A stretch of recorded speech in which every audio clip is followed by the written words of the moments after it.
Alright guys, ano pag-uusapan natin ngayon ay paano ba mag-transfer ng pera mula C-Bank to BDO. Ayan po, bank to bank. First time ko po ngayon ta-transfer ng pera. So, kung ano man yung pagkakamali natin, ang kagandahan dito ay ma-avoid nyo po. So, wala pa po akong idea kung paano mag-transfer from C-Bank to BDO. So, let's do the tutorial po. So, punta tayo guys dun sa ating pong C-Bank. Hanapin natin yung ating C-Bank. Ayan po. So, dito sa C-Bank, of course, yung akin pong fingerprint.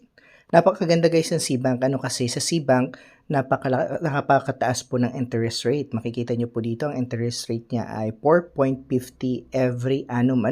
So, every year. So, ayun po. Tapos makikita nyo po dito, yung kinita ko na is 50 peso point 98. Aside from that guys, may mga referral bonus din tayo. Makikita nyo po dito.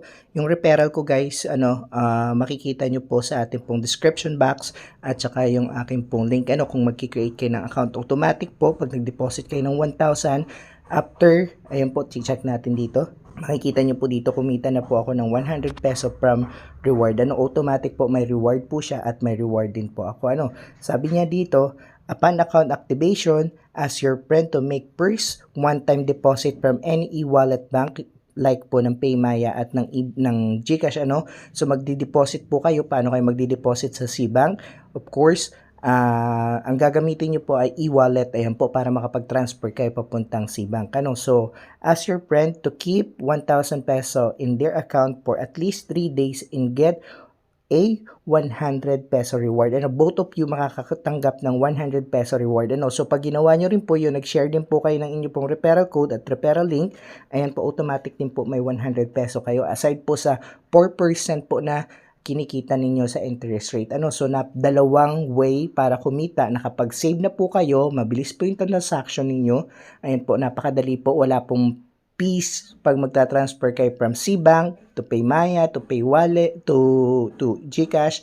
Hindi ko lang po alam pag bank to bank kung may babayaran po kayo. So malalaman natin ngayon kung may fees po from C-Bank to another bank. Ayan po. So aside po nga sa sa referral na kinikita ninyo, may kinikita rin po kayo sa interest rate. So balik tayo, makikita nyo guys dito ang interest rate na po natin na kinita ay, ayan, kumikita tayo everyday ng 6 pesos. Ayan po. So ang kinita na po natin since yung ginamit natin siya ay 50 pesos po. Ayan po, makikita nyo dyan.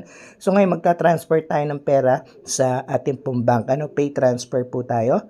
Ayan po, makikita niyo dito from C-Bank to C-Bank, pwede kayo mag-transfer, other bank, and e-wallet. So sa e-wallet po, pag binuksan ninyo, ayan po, makikita nyo po dito ang GCash, Maya, GrabPay, ayan po, ShopeePay, ayan po, DCPay, ayan po, SpeedyPay, ayan po, napakarami po nilang dito, kapartner na na e-wallet. At ito po pala ay under by Rural Bank. Ito pong ating pong tawag dito C-Bank. Napaka-safe po nito. Na-try ko na po ito at na-try na rin po ng mga kaibigan ko and very safe naman po. One of my friend po, he's using this for almost a year na. Ayan po. So, transfer tayo ng pera from bank to other bank. From C-Bank to BDO po. Pindutin natin BDO. Ayan, pag pindot nyo na BDO, enter daw yung account number or yung name. Ayan po. So, enter natin yung atin pong account number. Ayan, wait lang po. Account natin, account number 000, ayan, 4500. Ayan po, yung ating account number. Sabi, enter your account number or name. Ayan po. So, account number natin ay, check natin again, 004 576 2569. So, proceed po tayo. Ayan. Tapos, enter recipient full name. Of course, guys, yung full name. For example, I'm Melvin Ambas. Then, next tayo. So, yung ta-transfer natin, guys, ay for example, ay kung magkano, So, ito po yung atin pong available balance and of course, yung atin pong limit, So, ilalagay natin dito kung magkano ita-transfer natin. For example, is 48,000, For example po. Okay, done natin. Pindutin natin done. Makikita nyo po, wala pa lang talagang fees, kahit bank to bank po. 15 free Ayan, pre-transfer po na ngayon sila ngayon. Hindi ko alam kung since nung ginamit ko po ito ay pre po talaga ang pagta-transfer pero before hindi ako sure po So pindutin natin yung next. So makikita niyo dito yung confirm, pindutin natin yung confirm. And of course guys, yung PIN number natin, i-cover ko lang po yung PIN number natin. Ayan.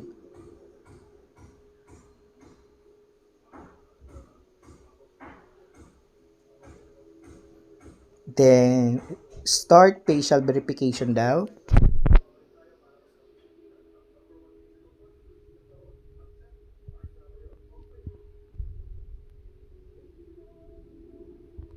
Transfer in progress. After ng verification, ng face verification, ihaharap nyo lang po yung mukha ninyo dun sa camera ninyo.